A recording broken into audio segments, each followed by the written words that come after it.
Welcome to Season 4 of the Knack for Business podcast.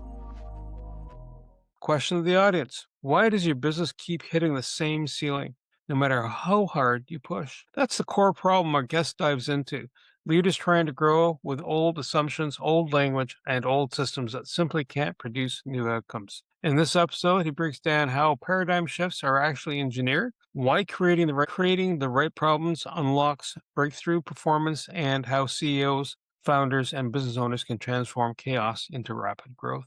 Our guest today is Ted Santos from Turnaround IP. He's the CEO of Turnaround Investment Partners and a leadership disruptor known for helping CEOs and executives create breakthroughs in the middle of chaos. He's the mind behind the Disruptive Leadership Model, a framework that trains leaders to create problems on purpose, the kind that spark innovation, transformation, and rapid growth. Throughout his career, Ted has taken struggling companies and turned them into market leaders using unconventional strategies that have doubled productivity and shattered long-standing growth ceilings. His work extends beyond business performance.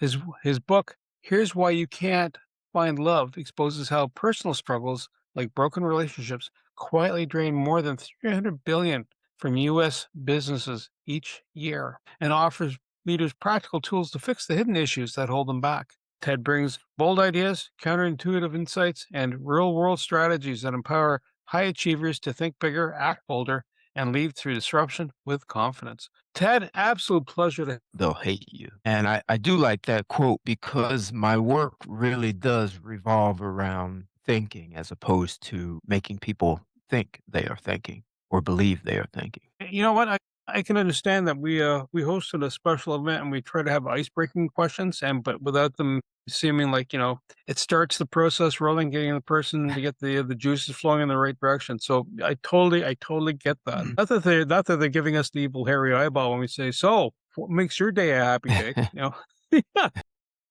So when did you first realize that, you weren't meant to lead inside the system, but to disrupt it? Because that's a bit of that's a change. Like, when you talk about leaders going, hi, lead this group of people through this path. And you're doing disruption. And so what triggered that and what does that look like? Well, let's see. You said, when did I think could lead outside of it? I probably when I came home from work from school in the first grade and told my mother, I corrected the teacher today. She made an error and I corrected her. My And how mother did said, that please. go?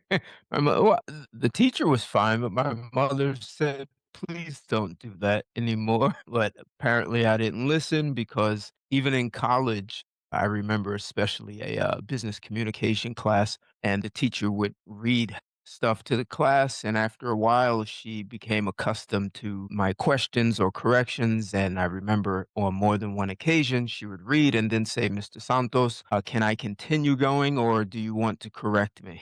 And sometimes I would say, you can continue. Or other times I would say, well, there is a question here. And you said, I wasn't always, it wasn't that I was difficult. I was just almost looking at a different world. When you're looking at a different world, and it's really cool to be able to do that, right? It's like someone saying, "Hi, look at this number laying on the floor." If it's a 6, you're standing in one perspective, and if it's a 9, you're standing in the other perspective. How do you describe your perspective that's different, let's say, than the average leader? What are the kind of the key elements that give you that new insight that gives you more depth and breadth? Well, it's not that I went around saying I have a different perspective. It was others who said, why do you always have to be so different? To me, I was just being normal. I had questions. And it probably that started also at a very young age, 6 years old, still first grade. And I saw my mother run with 2 broken legs.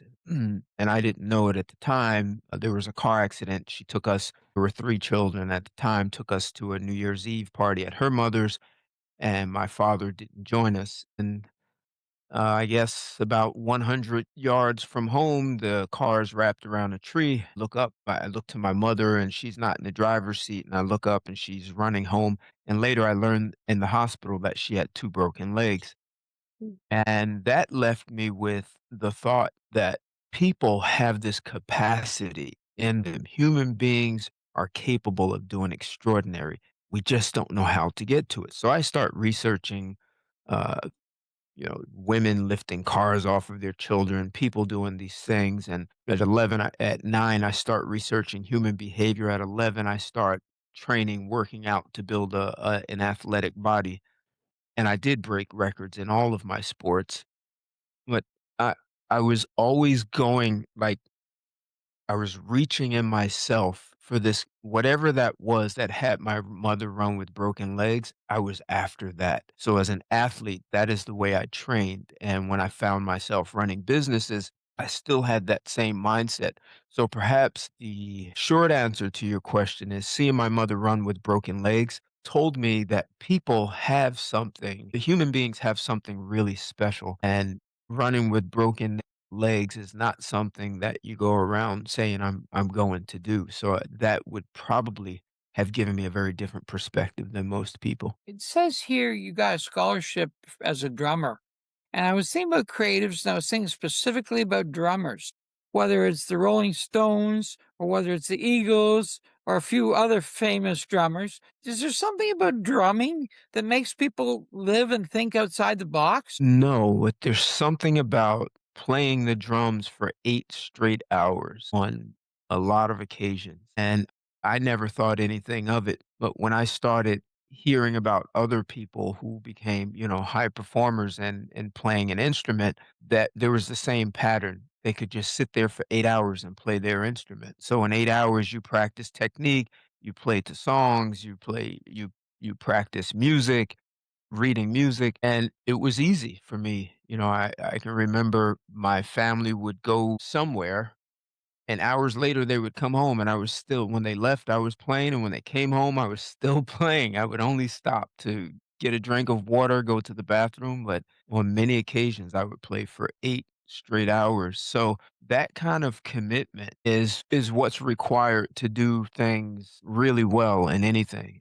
And I even remember especially my senior year of high school playing football, I'd go to football practice and then come home and practice. I remember once asking my brother, "Come on, let's go in the back," because in the back of our house, there was a slight hill, and I wanted as a running back, I wanted to practice running plays up the hill with my brother, and he wouldn't, so I just did it by myself, and that's after and my brother said no because he said, "I want to do other things in life besides just play football." So he had friends. He had a lot of friends, and he wanted to go play with his friends, and I wanted to practice. So that same being a drummer, that kind of mindset of training, and there was still that running with broken legs, still that, "How do I do this in a way that it's never been done?" kind of mindset. You mentioned that leaders have to create problems on purpose. So to find a solution, or they're just jammed. Maybe it's log jammed, and you just have to kind of like break the routine. Is that effective? Is that how much problem do you create to instigate change for better outcomes? So it's really not about solutions, and I can see why someone would say that. If you're the CEO and you are not intentionally creating problems, you should be fired or retrained immediately. That's your job. It's not something you do in order to fix something. That's your job. And speaking of job, we had a guy named Steve Jobs who was very good at intentionally creating problems. Is it Imagine he is it a says, go ahead, is it a what? is it and no, I apologize for interrupting. Is it a problem or a challenge? See, this is we live in a world that has problems with the word problem. So they people always ask me reframe it. So here is what happens. When I say you intentionally want to create problems, people want to run for the hills. They don't want no one wants a problem. In fact, our whole education system revolves around not being a problem. Good what is it? Good boys do fine and music, every good boat does float. So there are so many ways in nursery rhymes that encourage us to be good boys and girls, and you don't create problems. You don't correct the teacher. So when we're talking about paradigm shifts, how do you create paradigm shifts if your only way of operating is within the paradigm that says don't create problems? Is that more and just I'm just thinking back, and I get what you're saying. And I get why you would create a problem, ask a question, is that right? But if you're, say, if you're in a manufacturing assembly line, right? You want, widget comes Right. off the belt over here, buddy touches it and does whatever that person has to do. It goes to the next person, next person. All has a sequence and flow. If that sequence and flow is disrupted, it causes in the overall production a bit of a disharmony. And it almost sounds like you need the disharmony to get out of almost like you're in an endless loop trap, right? You're never going to have an improvement out of that. Would that be a fair enough way to describe this? No. Um, so most people work really hard to understand what I'm saying through that which they already understand. So imagine, you guys know who Robert Goddard is? Heard the name. Aeronautics engineer. Right out of DC, there is an Goddard Airspace or something like that. So in the 1920s, Robert Goddard said, "One day man will fly to the moon." And the New York Times, very credible media source, wrote an article about Goddard saying that he was basically an idiot and didn't have the intelligence of a child. And in 1969, they had to write another article to apologize. So in the 1920s, they were attempting to understand what he was saying through that which they already understood. And the Wright brothers had just recently, within 20 years, created or took advantage of the laws of aerodynamics with a flying machine. And now this guy is talking about flying to the moon. The other problem we had was if you look at automobiles manufactured in the early 90s, all of those cars had a top speed of 40 miles an hour. Do you guys know why? Because you die. There was a belief that wait, your skin would fall off. I remember, but I don't know. Tell us. So I've read two different sources. One, they thought the human body would explode, and another one, they said a woman's uterus would explode. So they didn't think the human body could withstand that. So yes, you would die. So here we are. We're just breaking that paradigm of 40 miles an hour. Now this guy's talking about flying to the moon. These just seem like impossibilities, and under people who just, we just in the 20s, Ford created the assembly line, which made the automobile costly enough for most people to purchase one. So how do we go from riding horses to the moon? Just seems impossible. So it a lot of times that's what it sounds like when I'm talking. There was this paradigm of transportation. You get on a horse and you ride. And now Ford says, well, you don't need a horse. In fact, Ford said, if I would have asked people what they wanted, they would have said a faster horse. So he didn't ask them. Steve Jobs was kind of like that also. He said, people don't know what they want. So if you're talking about widgets and assembly line, manufacturing. Before Henry Ford stepped in, the automobile took 9 months to build. If he would have just left that alone, but he completely disrupted that. But his disruption wasn't about disrupting the assembly line. His disruption was in service to a future that he declared. And the future he declared was most households will own an automobile. How do you do that? If the automobile was $1,500 and only 2% of the population could afford that, well, how do you go from 1,500 to something that people can afford? I think it was by 1927, the price of an automobile was like $247, and Ford had 60% of the market share. So he went from an 850 down to 650, all the way down to $200. But he did that. So it's this future that he creates that says most households will own an automobile shaped his actions. So to accomplish that, what are the things that we need to put in place to actually make that a reality? So it's no different than a guy, God, I can't believe I just forgot his name. It's like right there. And Roger Bannister broke the 4 minute mile in 1956 because he said, "We'll do it." And now his Everyone does. actions, and or hell, there's a guy, a 15-year-old in I think New Zealand who broke it. So that would seem impossible. And there's a woman running like 401, 402s, and she'll eventually break it. So Roger Bannister did that in the face of people saying it's humanly impossible. It's no different than Roger Goddard saying, "We'll send a man," or Robert Goddard saying, "We'll send a man to the moon." Two things that seem impossible, but there were complete paradigm shifts. And then, as you just said, Wayne, lots of people run under 4 minutes. The world record is 3:43. How is that? They didn't change the distance of the mile.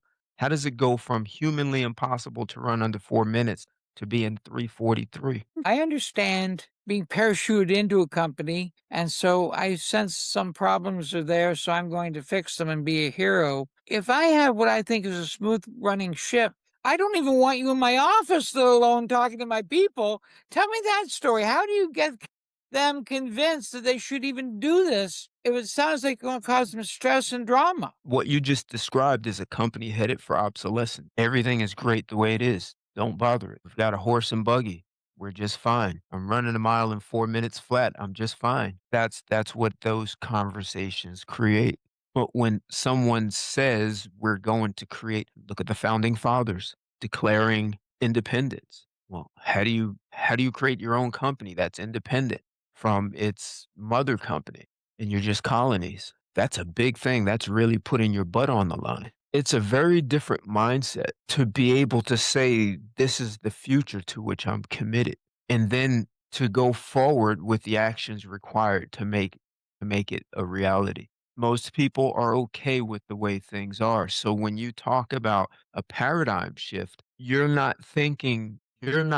stuck with the way things are. And it's not making an improvement because those are not the same worlds. So sometimes people want to ask me questions about the difference between a manager and a leader. A good manager controls what occurs in time and space. And to go from being a good manager to a leader, there's a transformation that happens. So good managers control what occurs in time and space. When they transform to a leader, they disrupt what occurs in time and space. So is disruption then like what, research and development be part of it? Maybe more of the tool because you have to understand, where you want to head in the research and development team, right? Because if you have a finite amount of resources, unless of course you're a large company, or even if you think of in the U.S. DARPA, I think that would be the best epitome of we're outside the box, boys. In fact, the box is no longer a box; it's a bubble, and even then, it's not even that anymore.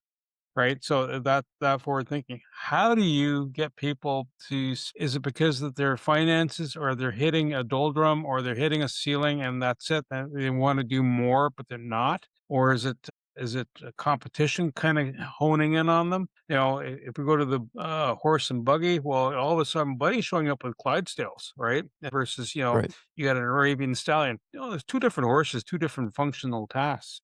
And Right. then, motorcycle, bicycle. How do you kind of go, okay, I need to go motorized. What does that look like, right? How do I kind of pare it down? Do I go to a human powered bicycle to I'm gonna light a propane tank in the back end and go like a rocket? Like all of a sudden, because all of a sudden the options get really big. Like when Goddard says this, we're going to the moon. So the construct to go there is there. The delivery of that sometimes might be a bit of what are our next steps? What should we be doing to build that path? Is that part of what you're doing then when you're working with the company? That's a great question. How much research could Goddard have done to fly to the moon? Like, tell me about how do you research that? Well, yeah, you have to have at least one world war because that's where the rockets came from, apparently. Yeah, from the European theater, right? So that's where some of the not that other people weren't making rockets, but some of that came from that space. The fact that you had to toss things in the air to hit a target far away, so those are two elements. I don't think Goddard was looking for World War II. I think Goddard was looking. There's got to be a propulsion system to get us there, right? Whatever it looks like. Well, most people don't know was the Germans who were working really hard to fly to the moon in the 1930s. I did not know. That's how the rocket came about. And you can't There we go. imagine how much technology. That's how they came up with jet propulsion and rockets. They did that. Did they make you eat alone at Christmas parties? That's what I noticed. I'm not being facetious. Like, if I could see you being the most disliked man in the office. Wayne's gonna send you That's flowers funny. after this. So, by the way, I have some guys from college stopped inviting me to the parties. Sure. I remember being at we were in Brooklyn, a guy's house, basketball came on and there was a group of guys there. I had never met these guys and we started talking about some things and they started asking me questions and I had answers. And the guy who lived there said, "If you guys don't stop talking while the game is on, I'm putting you all out. So please shut up." And shortly after, I was no longer invited to his, gatherings at his homes. These happen. And my family loves me. They, uh, they, they have made comments. I've made some serious investments, and they're like, "That doesn't make sense." Like equities and precious metals. I've done things that were outside of what was normal. Yes. I almost think this, as you're describing this, right? The things that are flashing through my mind right now are it's the creative element, almost like an artist, right? Except yours is not the canvas, yours is not the book. It's the action of doing something. Right? It's some art. Even if you look at music, right? What was played in the 1600s, although you can play it now, it ain't the same, Right. right? So it's evolved, it's adapted and Right. adjusted. How do you get people to? Gee, one of the things I understand, you can fire hose somebody with a change, and they'll go, "Oh my gosh, no!" Not a moon, is a good example, right? But how do you get them to go on the path where it's the moon, it's getting there. Now you just gotta kind of turn their head a little bit more, let them progress and turn their head a little bit more and progress till they go light bulb. How do you get them there? Well, people already presuppose their limits and then they project it on to other people. So if you already know what you can't do before you've even engaged, or I did it once and it didn't work the way I wanted, so now I have proof that doesn't work. And people get stuck with that. And then there are others around them. So people have it's almost like there are all these conversations that we inherit and we just don't question them. We trust the people who give them to us. The earth is the center of the universe, and that's just the way it is. And then they say it is what it is. And then a guy named Copernicus says, "Excuse me, uh, no, I did some calculations and it turns out the sun is the center and the earth goes around the sun with the other planets." Yeah, I don't think so. Someone get rid of the guy. And that's what Yeah. happened. So we may think, "Oh, we do not live in that environment any longer." So one day, if that's what happened in the early 1400s, fast forward 600 years from now, they'll look back at us and say, "Wow, they had prisons? How barbaric."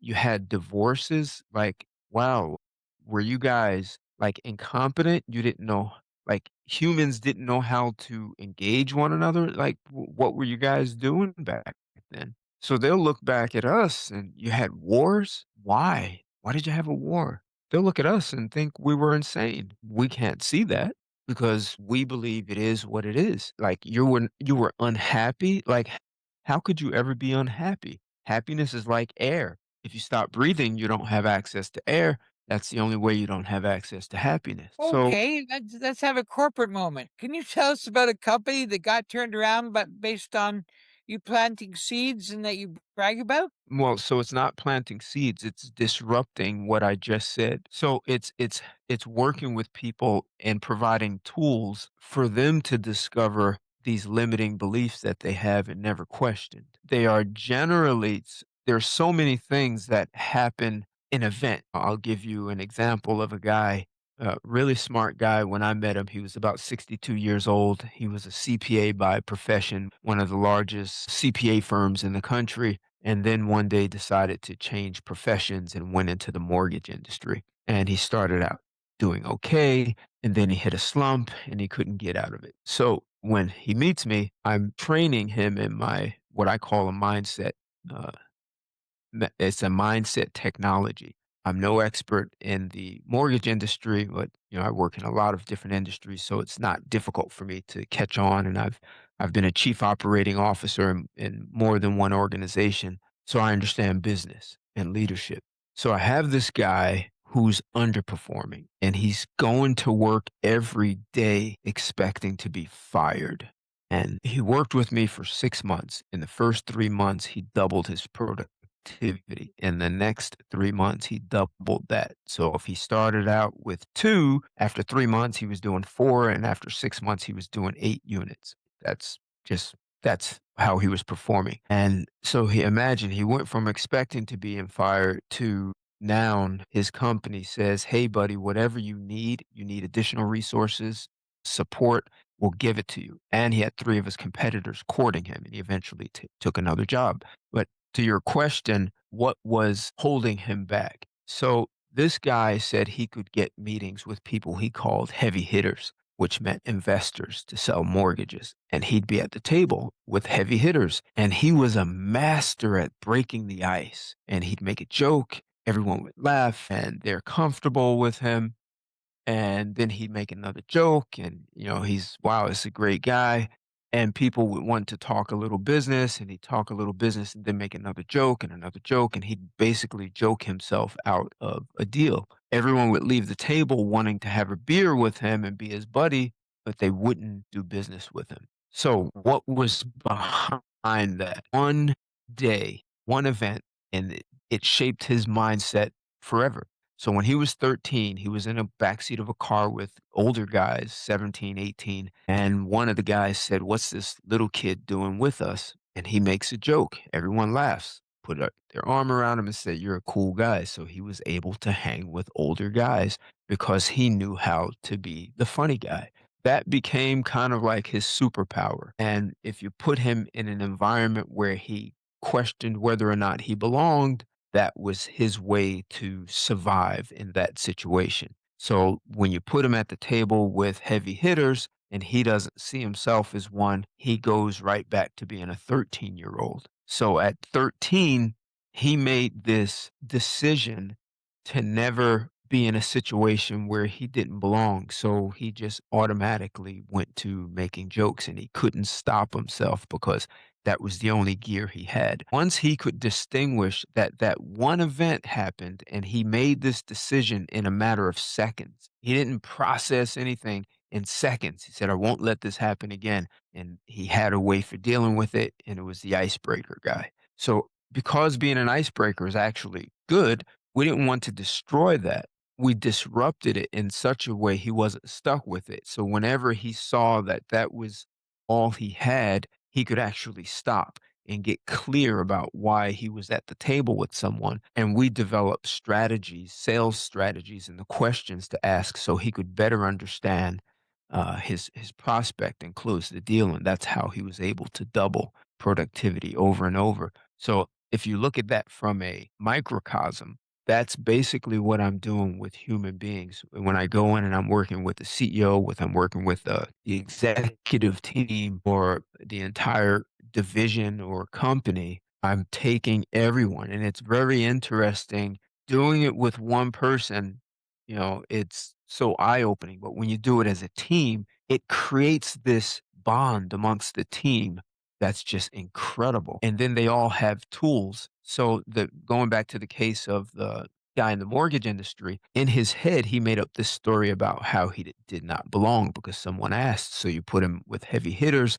That story runs almost like it's a radio station he cannot turn off. It just runs. You don't belong here. What do you do when you don't belong? And, people don't even hear those conversations except they're happening. So when you're working with people in an enterprise and you give them this breakthrough initiative that disrupts them and leaves them not the fear of being out the box or out the bubble or even out of their comfort zone, what people are left with is, "I'm not competent in this breakthrough initiative. And if we take this on, because I'm not competent, I'm not going to look very good. Maybe I'll lose my job." So we destroyed the initiative. We just spend 2 weeks figuring out or researching. This is when people research. We research to prove this breakthrough initiative will never work. It's never going to work. Look, we did all the research. But what it does is it saves the day, and they don't have to worry about looking incompetent in this domain, in this new paradigm. where they may not be very competent. So when you can have people uncover and discover those limiting beliefs, those conversations they're having with themselves, they now have a power of choice. Back to the mortgage industry. Do I want to keep saying I don't belong here, or do I want to choose what I'm committed to accomplishing with these heavy hitters? But before you have distinctions for those limiting beliefs, the conversations that play like a radio station, you can't do anything about it because you don't even know it's happening. So it's not about awareness. You're aware the event happened. You don't have the distinctions for what you said to yourself when the event occurred. So you have this guy, you help him out. You say, "Listen, you're really good at breaking the ice, but stop." No, First off, how long? no. How long is not stop? I shouldn't say it, but don't keep doing breaking the ice. Break the ice and then shift gears, right? Nope, nope. No, I don't give instructions. Not like that. No. No, but like, how do you get them if you're having a transformation? And let's say I'm standing here, and you Right. go, "Okay, what do you how do you give maybe not instructions, but how do you guide the person? Whatever you can define it however you want, whether you're using a shock collar, which I don't think you're doing, a hand gesture. What is the technique then that and I you because you're trying to get the person to understand it, right? And I get it. So if they learn it, it stays with them, right? It's like doing martial arts. It's one thing to try it out. You got to do repetition makes better, et cetera, and train other people and so forth.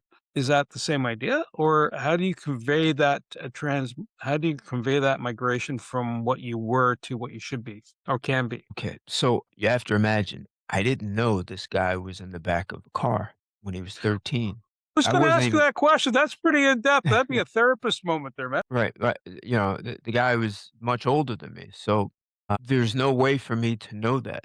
So I don't give people direction. I ask questions and they discover it, and then we look at the impact that it has. So if you don't know that one situation is impacting you, there's nothing you can do about it. You're just aware that it happened. But once you start distinguishing how it's shaping the actions you take or restricts your actions, then we work, like I said, we worked on the other side. Here, we're going to now develop strategies for you to navigate a conversation with heavy hitters so you can uncover what they need. And here's how you close the deal. Now, when he gets into the situation, he hears the 13-year-old conversation flaring up. And it's like, okay, that's not why I'm here. And it's like I said, he also sees, well, that's a story. So it's kind of like this. I'm gonna walk you guys through something. If the three of us are walking down a beach and we see a sign and it's a gate, it's a fence, and it says, beyond this point for the next 100 meters, this is a minefield. And the three of us have to get to the other side of that minefield. What are you guys going to do? I'm gonna let him go ahead of me. First, it's only good to the first pop, and then after that, it's you, bud. I guess I'll just get a beach chair and sit down and watch the fireworks. Yeah, So a problem is presenting Well, no, no, itself. no, no, no. But I really want to have this conversation with the two of you. It's not done. I asked what are you going to do? Oh no, You have to get to the oh other no, side. no, no. So you're going to walk Well, through and you're gone. Okay. no, life will be short if we just kind of saunter through. I mean it's a bit of a Russian Right. roulette and not the game plan. To the moon, Alice, to the moon. Not the Right. way I want to go. So what do you do? So can I go around it? No. And if you go in the water, you can see those sharks. They're just waiting. They love Uh, people. who- And so to the left there are sharks. To the right, there's just nothing. We can't. There's a wall. We can't get over it. We have to go through this line. We need to get to the other side. There's just no question, no doubt about it. well, that assumes how far is. I guess the next question would be how long is the distance between entry point to exit point without going kaboom? One 100 yards. So That's what the trebuchet. sign says for the Well, next 100 yards. one trebuchet later, we'll just fly over it. Yeah, the helicopter's in the shop, out of order. Sorry. Oh no, the trebuchet. Excuse me, the helicopter is good. Actually, the helicopter is safer than the trebuchet, though. Ted, we would Okay. tell us. How would you get through? Okay. How So would okay. So if I say to you guys, I have thousands of hours of training for distinguishing mines in the land. Even though they are covered, there's perturbance in the land, but it's so subtle that you just hard to see. If they bury it too deep, it doesn't matter. You'll walk right on it and it won't explode. So they bury it deep, but not too deep.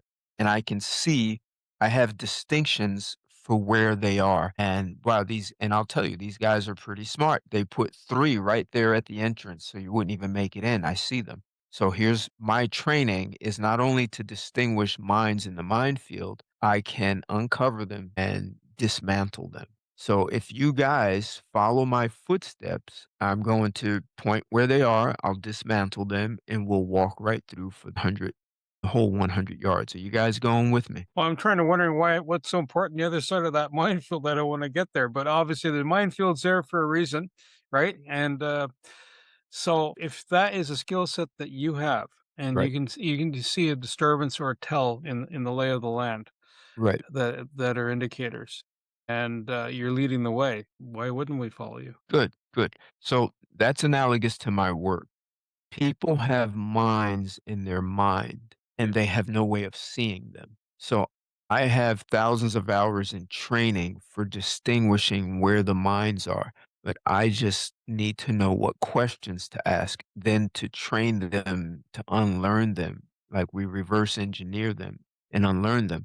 Before that, something happens back with the guy in the mortgage industry. He gets into the room with certain people and the mind explodes, and the only way to deal with it is to be a funny guy. There are lots of stories that I have about people, and these are, CEOs in their 50s with Ivy League education. None of that makes you immune to it. Like we're being our 5-year-old, our 13-year-old.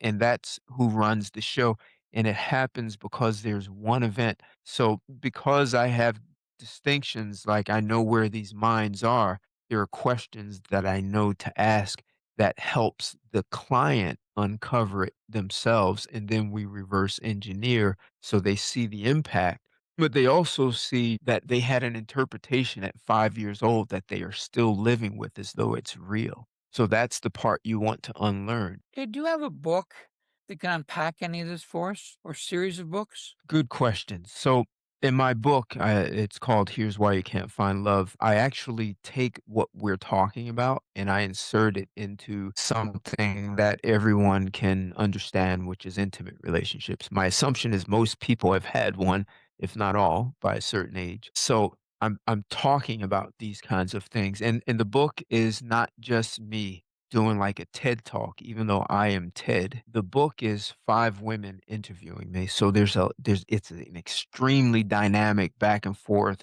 Like, hey, Ted, you're a guy. How could you say that? So very much a discovery. The book reads like a workshop. And it's available where? Amazon, Barnes and Noble, and also inside Barnes and Noble brick and mortar stores. Any So, electronic bookstore. so Ted, what is your reach? Like, your clients hail from just continental U.S., North America, global? I don't know. I've never worked trying to think. Was it Canada? No, it's only been in the US, throughout the US.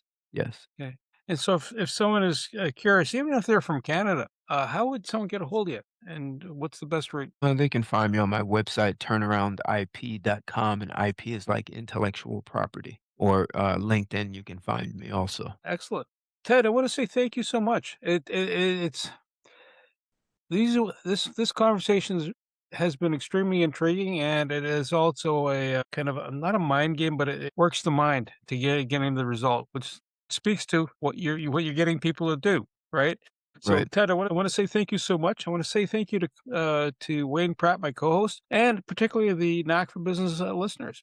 So, listen, you've just heard us kind of going back and forth and understanding things that are blocking us, and Ted kind of walks you through that process in a special way. You just kind of have to follow them. And if you're struggling with your company, it might be something that's, you're limiting yourself. And let Ted liberate you from that.